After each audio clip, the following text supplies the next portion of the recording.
Good morning दोस्तों, मैं अश्विनी सिंह कुशवाहा स्वागत करता हूं आपके अपने इस यूट्यूब चैनल ASK स्टडी पर।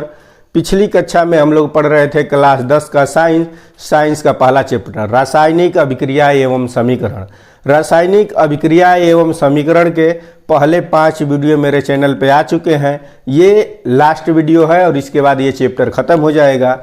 देखते हैं लास्ट वीडियो में। तो पिछली कक्षा में जो हम लोग पढ़े थे रासायनिक अभिक्रिया के प्रकार, और रासायनिक अभिक्रिया के प्रकार के बाद की बात करें तो उसके बाद जो पढ़ना है इसका प्रकार एक बच गया था। टोटल हम लोग रासायनिक अभिक्रिया के 5 प्रकार पढ़ने वाले थे, जिसमें से 4 पढ़ चुके हैं। कौन कौन से देखिए यहाँ पे, संयोजन अभिक्रिया पढ़ चुके हैं, वियोजन अभिक्रिया पढ़ चुके हैं, इसके 3 प्रकार भी पढ़ चुके हैं, विस्थापन अभिक्रिया पढ़ चुके हैं, इसके 2 प्रकार पढ़ चुके हैं, ऊष्मीय परिवर्तन अभिक्रिया पढ़ चुके हैं, इसके भी 2 प्रकार पढ़ चुके हैं। आज जो हम लोगों को पढ़ना है आक्सीकरण और अपचयन अभिक्रिया। ठीक है, पिछली कक्षा में आप लोगों ने देखा था कि मैं प्रत्यक्ष ही सबके सामने परिभाषाएं और इसके एग्जाम्पल लिखा करता था, लेकिन अब ऐसा नहीं है, उसमें समय बहुत लॉस होता था। अब क्या करेंगे कि पहले से लिख देंगे और उसके बाद आपके सामने वीडियो पर आएंगे। ठीक है, इससे आपके समय की बचत होती है। तो देखते हैं आगे। 5वां प्रकार हम लोगों को पढ़ना है आक्सीकरण और अपचयन अभिक्रिया। तो इसमें सबसे पहले हम लोग देखेंगे कि आक्सीकरण अभिक्रिया कहते किसको हैं।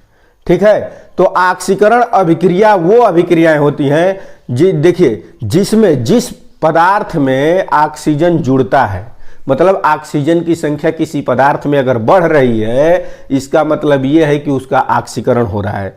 जैसे यहां पे देख सकते हैं आप लोग, कार्बन की क्रिया ऑक्सीजन से कराने पर CO2 बन रहा है, कार्बन डाइऑक्साइड बन रहा है कि नहीं।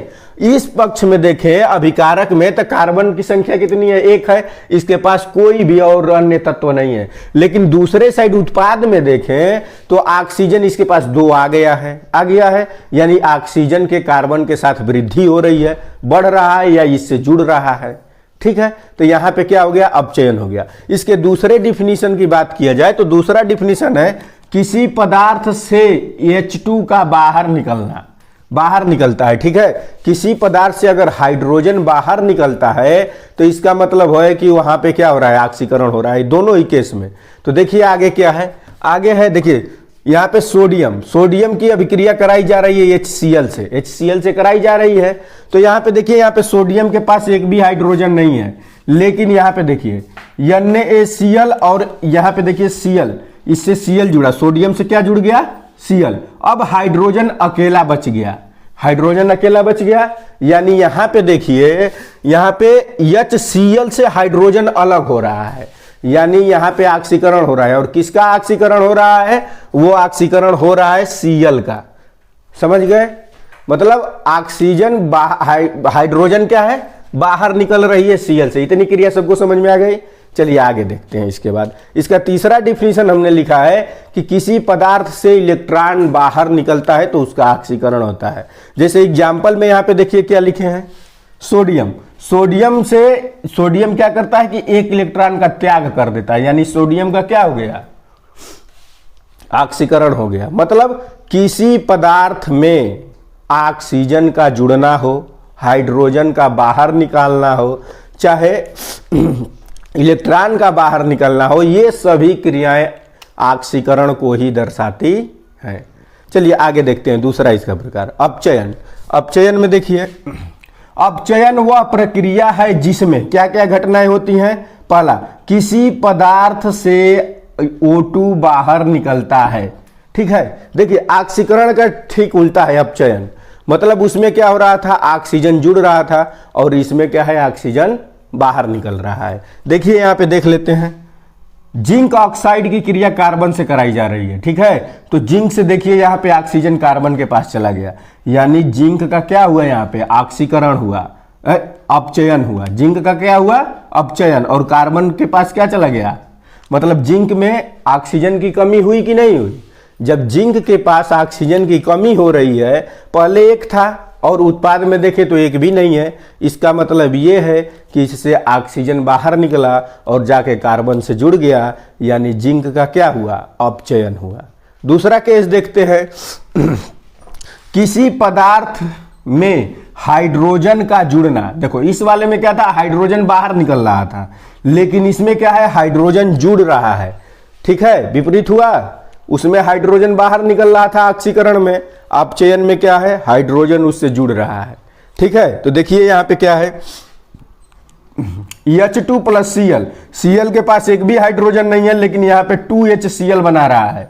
HCl मतलब Cl के पास हाइड्रोजन आ चुका है, यानी Cl का क्या हुआ, अपचयन हुआ। ठीक है, अब देखिए ऑक्सीकरण में हम लोग ने पढ़ा है कि कोई पदार्थ अगर इलेक्ट्रॉन का त्याग करता है तो वो क्या है, ऑक्सीकरण। ठीक है, अब देखिए जब ये पता चल गया कि कोई पदार्थ इलेक्ट्रॉन का त्याग कर रहा है, तो अपचयन में उसका डिफिनीशन क्या बन सकता है, वह पदार्थ जिसमें ऑक्सीजन क्या करे, जुड़े तो क्या बनेगा, अपचयन बनेगा। देखिए यहां पे सोडियम वाले केस में क्या है, सोडियम में एक इलेक्ट्रॉन जुड़ा और सोडियम ये बन गया, तत्व बन गया। ठीक है, उस तरह सोडियम आयन था और सोडियम किस में बदल गया, तत्व में बदल गया। ठीक है, फिर आगे देखते हैं। तो देखते हैं दोस्तों आगे क्या हो रहा है। पीछे हम लोग पढ़ लिए थे रासायनिक अभिक्रिया के प्रकार। अब जो देखना है, ये लास्ट टॉपिक है जो दो आप लोगों को हेडिंग बोर्ड पे दिख रही है। पहला है संक्षारण और दूसरा है विकृत गंधिता। संक्षारण का मतलब क्या है, संक्षारण ह्रास, नष्ट या समाप्त होना।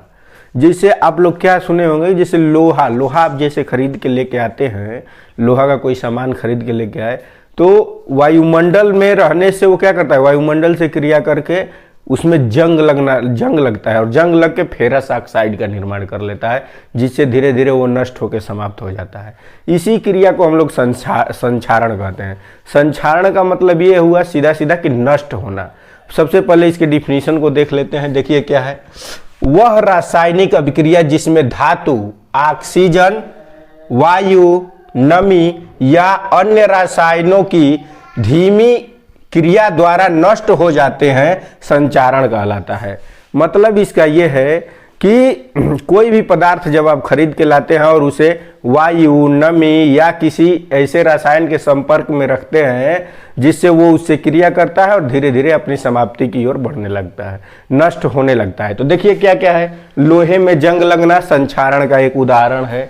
चांदी के आभूषणों पर काली परत चढ़ना, ये संक्षारण का उदाहरण है।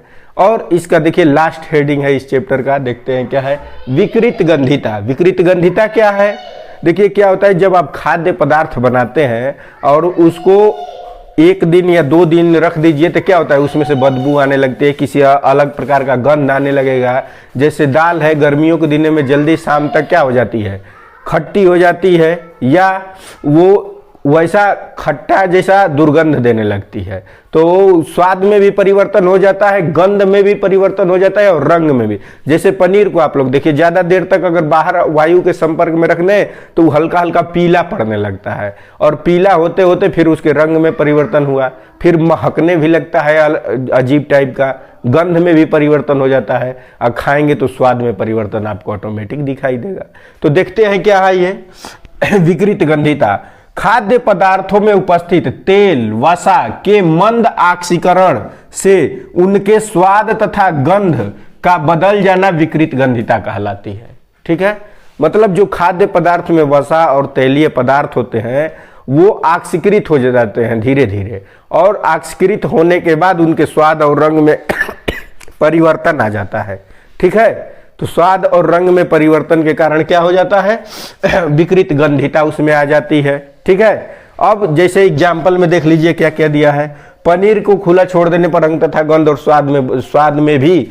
स्वाद भी बदल जाते हैं। ठीक है, अब इसको रोकने के उपाय क्या क्या है, विकृत गंधिता को रोकेंगे कैसे, इस चीज को देखते हैं। इसे निम्न विधियों से रोका जा सकता है। जैसे पहला क्या है, खाद्य पदार्थों को वायुरोधी पात्रों में रखना।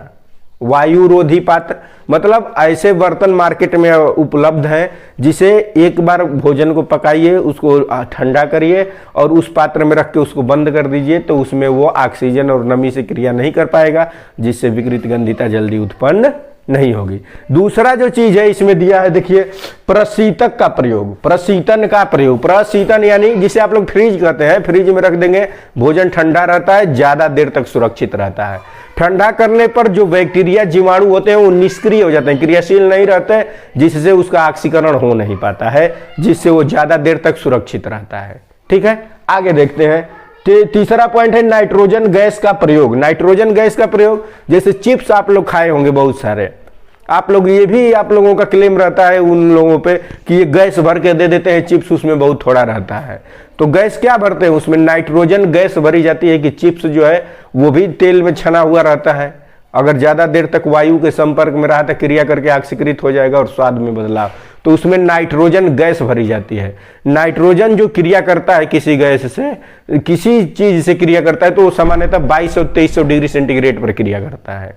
ठीक है, तो इस तरह से वो चिप्स से क्रिया नहीं करता, इसलिए नाइट्रोजन गैस भरी रहती है और चिप्स उसमें सुरक्षित रहते हैं। न तो उसमें स्वाद में परिवर्तन होता है, नहीं रंग, नहीं रूप में, किसी में भी परिवर्तन नहीं होता। अगला पॉइंट देखिए, तो नाइट्रोजन गैस का प्रयोग हो गया। आप देखिए प्रति ऑक्सीकारक का प्रयोग। प्रति ऑक्सीकारक क्या है, मतलब ऐसे माहौल उसके पास दे दीजिए कि वो क्या ऑक्सीकरण, ना उसके पास वायु रहे, न उसके पास नमी रहे, न कोई ऐसा रसायन रहे जिससे वो क्रिया करे।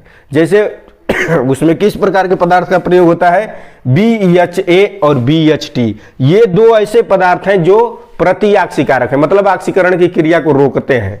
ठीक है, इससे ऑक्सीकरण की क्रिया रुक जाती है, जिससे पदार्थ, खाद्य पदार्थ सुरक्षित रहता है। तो आप लोगों ने देखा, ये लास्ट वीडियो था इस चैप्टर का, चैप्टर 1 का, ये खत्म हो गया। कल से जो हम लोग करने वाले हैं, अगले दिन से जो करने वाले हैं, उसमें हम लोग करेंगे इसके सारे प्रश्न। सबसे पहले करेंगे चैप्टर के अंतर्गत दिए गए प्रश्न, उसके बाद वाली प्रश्नावली को, अभ्यास प्रश्न को करेंगे। तो इस तरह से हम उसको समाप्त करेंगे। ठीक है, तो मिलते हैं अगले वीडियो में। थैंक यू, धन्यवाद।